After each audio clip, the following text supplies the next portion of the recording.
Hey guys, welcome back to the channel. Today I'd like to discuss coloring supplies that I sort of regret buying. This includes supplies as well as books. I'm going to start with the books and I'll explain why I regret it. You know, most of the time it's not the artwork. The artwork is gorgeous for most of these artists. And sometimes they're really beautiful. It's just not something that speaks to me. So let me start with the first book. And this first book is by Selena Fennick. The artwork is stunning. She is an amazing artist.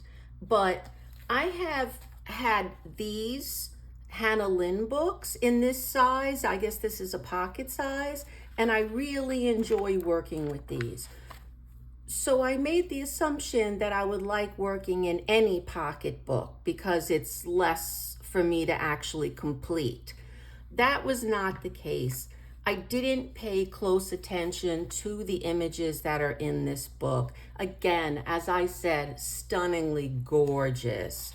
But this is tiny. I mean, look at this image. It is amazing.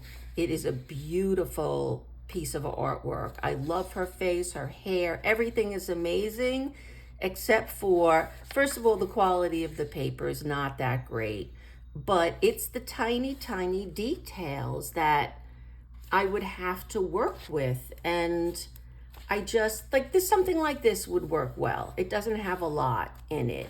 But when I get to further pages, it's just way too tiny for me. Even with fine liners, I'm going out of the image, like to try to get these little polka dots in color or anything about it is just too difficult for me. I mean, all of this down here, the fairy, it's just a little too tiny. So I do regret buying this book. I wish I had purchased a larger size of her work, which I probably will in the future, because as I said, her artwork is beautiful. So this is the first book that I regret buying, and it's really because of the size of the images, not the artwork. For this book, this is Loveliness by Grazia Salvo. It's a Grayscale coloring book. I love Grayscale. For this particular book, it is,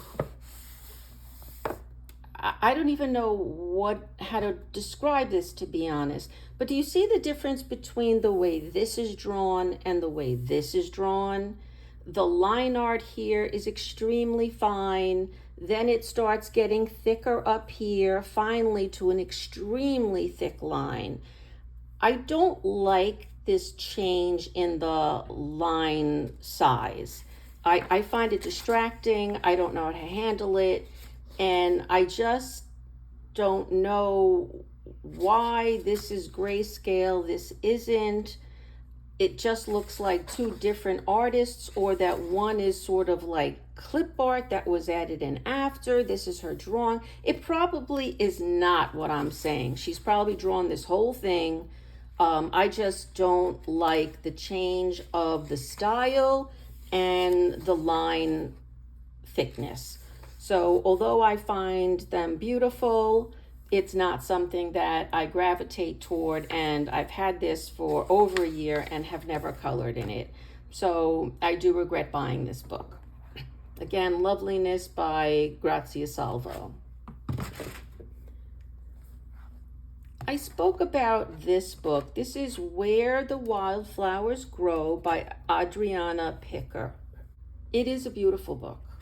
The paper is nice. It's got a lot of tooth on it, which for me is good because then I'm able to do a lot of layers. If you haven't seen that video, I'll just re-describe it. Beautiful flower, absolutely stunning. I have that flower on page 1. I have that same flower just flipped on this page with a second one.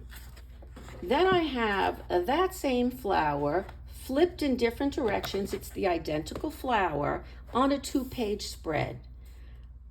although I love coloring flowers, I think that they could have worked a little bit harder on this to make it a little bit different. You could have brought in other elements, but I do not want to color the same exact flower on 1, 2, 3, 4 different pages. And this goes all the way across the book.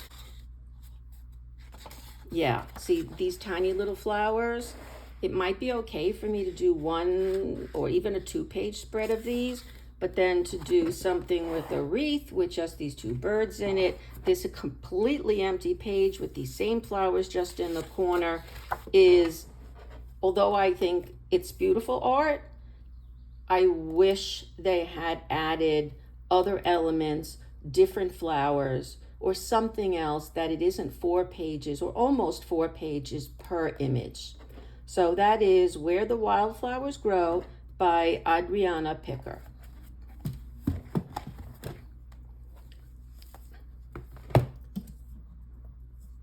I also discussed R.J. Hampson in my coloring book collection. I love his art style. It is so fun, but the paper is a nightmare. I only have done 1 image. It was such a struggle. It was not enjoyable at all. And I tried different mediums, and that was a mistake. So I don't exactly know. I paid extra for this hardcover book, and I don't know what the regular paper is like, but this is not a step up from regular Amazon paper. So I really wish I hadn't spent the extra money. I think in the future, what I'm going to do with this book is copy it onto my, is it Mina or Nina cardstock? Because the images are stunning. So although I regret buying this book, I do love his art style. So I will try to make this work because they are beautiful images. So that is R.J. Hampson paper. The next book just represents blind buying. I actually went to San Juan several months ago. This was wrapped in plastic. I looked at this background and thought, okay, I'm going to have like a street of buildings, maybe some background, not too sure, but even if it were just a series of buildings, I think I would have liked it. So I purchased it. So again, this is just representing every blind buy you could possibly buy. But when I bought it, it's just these individual pictures with just a cloud. I don't know. I just would never color something like this. One building by itself. A lot of them look the same, maybe slightly different, but you could see this one. Same. It's just magnified. So yeah, I just think that I shouldn't do blind buys. I'm not too crazy about doing blind buys because I end up not really liking either the paper, the images, or something else about the book. So that is my purchase from San Juan, Puerto Rico. This book is a Rachel Mintz book. I knew I didn't feel good about buying it when I was purchasing it, but I didn't listen to my instinct. This is an AI coloring book. And at that time, I knew it was AI. I mean, you could just see that everyone looks almost the same. I mean, this woman is just a different picture. That one, maybe not. But here, she looks very similar. And throughout the book, she looks almost identical. That could be her. So I just feel like, first of all, this is not done by an artist, so I should not have bought it. So I do regret it. The reason I purchased it was because they had a lot of male characters, and when I started coloring in late 2021, there weren't any. So I sort of didn't follow my instinct. I purchased the book, and I've not really colored anything in it. I regret buying it. I do not want to support AI at this time unless they have artists really working on a project. I do want to do human artists. So I'm not disparaging anybody that wants to buy AI. I have nothing to say on what someone else decides they're comfortable with. I don't personally feel comfortable, so I've decided not to purchase any AI. So that is the Elf of Paladin by Rachel Mintz. Here's a book that I bought in my local bookstore. I purchased this, I think, in 2021 when I first started. I did not put this in my coloring book collection, I don't think, because this is just with regular crayons. This is really old. It's not something that I ever use.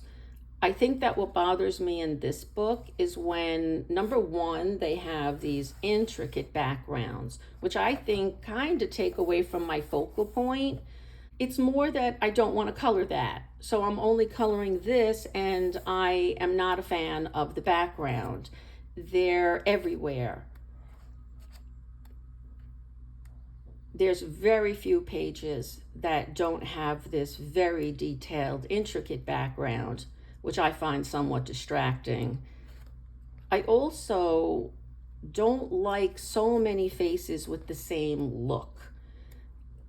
So, I mean, here's something I did, and I did actually all of the background, and then I think I just got frustrated and bored and stopped. I just think that although this is probably something that I could color, would color, and actually I find beautiful even now, that might be one, but the rest of these pictures where the face is virtually the same and has this really detailed background isn't for me. So it's not a great regret. I mean, there are still some pages that I could color in this, but I think I just colored those few pages in 2021 and never touched anything else in it. So this is by Christopher Hart, and it's a manga artist coloring book, Girls. Now I'm going to start discussing supplies that I don't really care for. The first few that I'm going to show you are actually on my iPad because I can't find these products. I decided I didn't like them, I stopped using them, and I think I put them somewhere away in one of my closets, and I'm not going to be able to figure out which plastic tub, and I'm not working through all of that. So what I did is just take some pictures online of things that I didn't really enjoy. The first one was the Derwent Superpoint manual sharpener. This thing does a fantastic job at actually making something very pointy. I don't mind the manual aspect of it as well. I had purchased an electric one. I don't remember the brand, so I didn't take any photos of it. And that and this thing do the same results. And it might just be the super point. I think it chews up and wastes my pencils. To get that long point, it feels like I'm going through a lot of the pencil where there's a significant, like very noticeable that the pencil has gotten shorter. So I stopped using the super point in both the electric and the manual. And I just use like a regular small comb sharpener. But I think those work better for me. I feel like my pencils last a little longer than they did with a super point pencil sharpener. If I'm wrong, someone let me know of one because I do like the long point. I don't know. I just feel like it's wasting my pencil. So if someone can give me any advice on one that doesn't, I would really appreciate it. So if you could leave a comment, that would be fantastic. The next thing was this Derwent battery operated eraser. Now I know this has a huge fan base. It worked fantastic when it worked, but it didn't even last me 6 months. So to me, to pay like $13 for something to last a few months wasn't worthwhile. I ended up buying, I think mine is an AmFat, and I've had that like a year and a half now, and that has not broken. It's first of all, it's rechargeable, so that's a little bit better. I'm not wasting. This was battery operated. And I don't know if that was the problem. I don't know what it was, but it didn't even last me 6 months. So I really regret buying the Derwent brand. I spent a lot less on the one that I did buy. And like I said, it's now lasted me 3 times longer than this one. So I prefer that brand. Next, I want to show you the Daniel Smith watercolor ground. I purchased this because I thought that with certain books that are double-sided that crinkle very badly, I would put this ground on it and it would make it so that the paper wasn't porous any longer and I could actually paint with watercolors on there. Now, I'm sure this works fantastically. I'm not saying anything about the product itself. I didn't care for the texture that it leaves. It leaves like a lumpy, almost like there's sand in it, and maybe that's what ground is. I just didn't know that that's what the stuff was, and I don't like the texture, and I don't like the look that it leaves with watercolor. It doesn't look like when I'm working on either a watercolor paper or even like a Sarah Richter book does fantastic with watercolors. It doesn't wrinkle the paper at all. So it didn't do anything. It didn't give that normal watercolor look. I didn't really care for the texture, and that's the most important thing. So I only used it the one time, and like I said, packed away, have no idea where it is. So that's the Daniel Smith watercolor ground. This is actually the equipment that my cell phone is on right now. For the price, it says currently unavailable, so I don't remember what I paid for it. I know it was not an expensive one because I didn't know if I was really going to like filming, but I'm constantly readjusting it. The weight of my phone, and I have an iPhone, I think it's a 14. It has a clear plastic case on it, but the weight of that phone with the case, it's constantly slowly getting closer and closer to my display or what I'm trying to display. So I wish I had just spent a little bit more money and purchased something that maybe was a little bit better quality. This was great for what I needed it for, to see if I like to film. I now know I do. So I also now know that I'm going to request from my family for Christmas to buy something a little bit nicer. But again, it's not a bad product. It's the weight is too much for my phone. So that's it of what I have photographs of. The rest I'm going to show you. The first thing is the Thule Art acrylic paint pens. I purchased the medium. I don't know if that's the reason why. They're a lovely pen. It has a nice little window so you can see what you have. It's easy to use. The nib is a little thick. That's not the issue. The issue is it destroys my paper. In the one coloring book I used on it, it tore the paper. In this, it didn't really tear the paper, but in something that was a little thinner, when I was doing it in a coloring book, it was just ripping the paper. It was making it fuzzy, and then if I went over it more than once or twice, it ripped.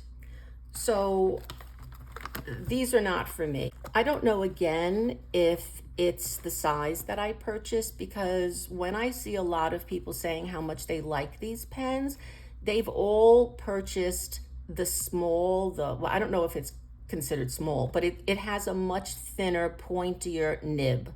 So I'm not sure if the medium is the reason why I don't like the Thule Art acrylic paint pens at all. I've never used them since then, so they're kind of sitting around. They're not drying up because I've had them sitting there for over a year, but they literally are just sitting there. I don't like them, so I don't use them. So instead, I bought the Artex acrylic marker set. Now, these are lovely flow. I like that you didn't have to pump them. They really have beautiful acrylic paint in them. There's nothing wrong with the paint, and if I were using them to paint, maybe I would absolutely adore them. Unfortunately, and I don't know if you can see it, the nib is very flexible. I'm trying to use it to cover up black lines, and it's very, very, very hard for me to get a thin one. So that means a lot of the times when I'm doing the black line, it's getting much thicker than it originally was. So although gorgeous pens, look at that flow, beautiful paint, it's the nib. So I think I'm going to try purchasing a different marker from Ardex, acrylic paint marker, if they have it. I haven't even looked it up, but not the brush pen, because I do like the paint, I like the pen, I just don't like how soft the nib is.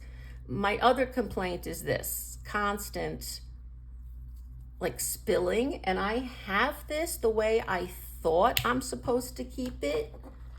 I thought you're supposed to just keep it like this. I don't know if that's the reason why it seems to be leaking or bleeding onto the pen.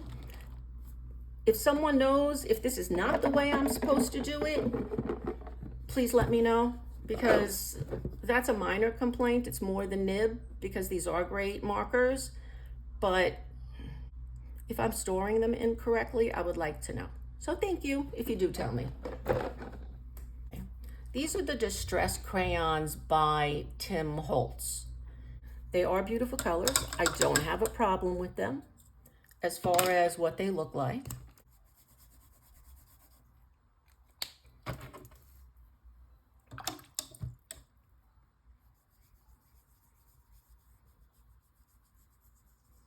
As you could see here, and I've used a full watercolor brush, so it isn't because I used a brush pen that it might be any different.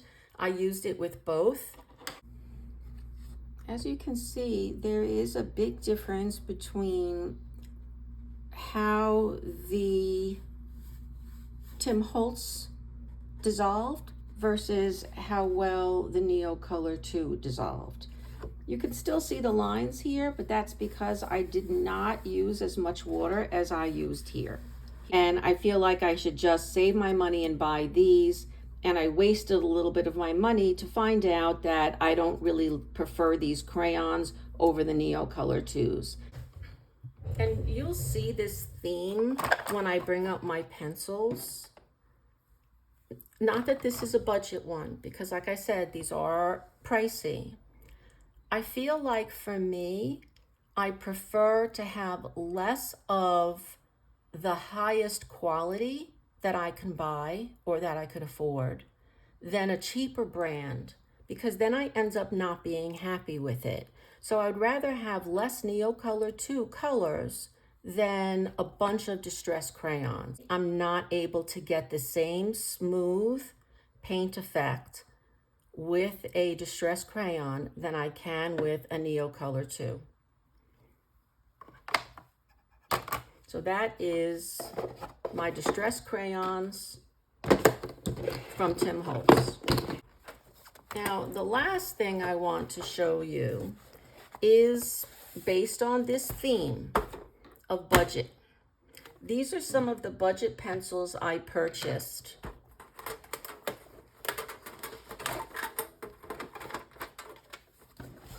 Let me just review the Black Widow first.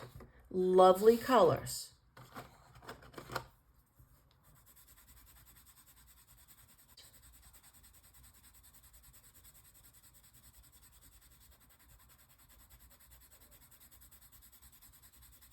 If I purchased a higher end brand and not grossly expensive like Prismacolor here in the US, it's much more expensive than these were, but I wouldn't have to work this hard.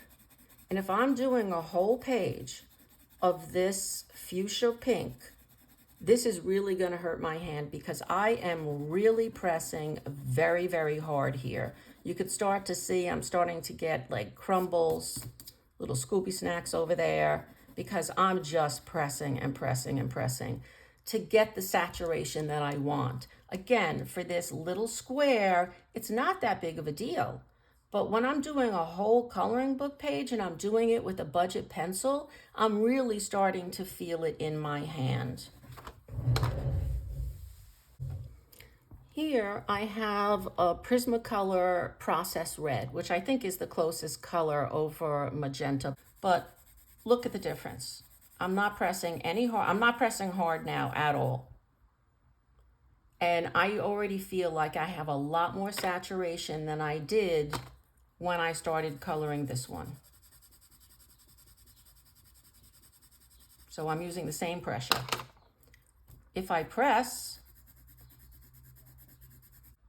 I'm getting a very opaque look right out of the gate, instead of doing 5, 6, 7 layers here and still not getting the brightness.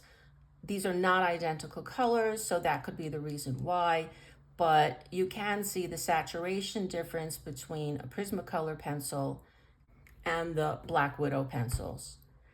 I don't know if some people are going to say, well, this is a more wax-based pencil and this is a more oil-based pencil, but if I wasn't lazy enough to go get a polychromos, which I am right now, I still think that there's a big difference between layering with the polychromos and layering with the Black Widow. So for me, I don't have huge hand problems, but if I'm coloring for a couple of hours, I will start to feel it in my hands. So I'm not a huge fan of budget pencils. This is the Artex pencils. At first, I thought these were the closest thing I was ever going to get to a Prismacolor, and it probably still is. This is probably more of a magenta. And I think these will do better, but I'm pressing, and I'm pressing hard.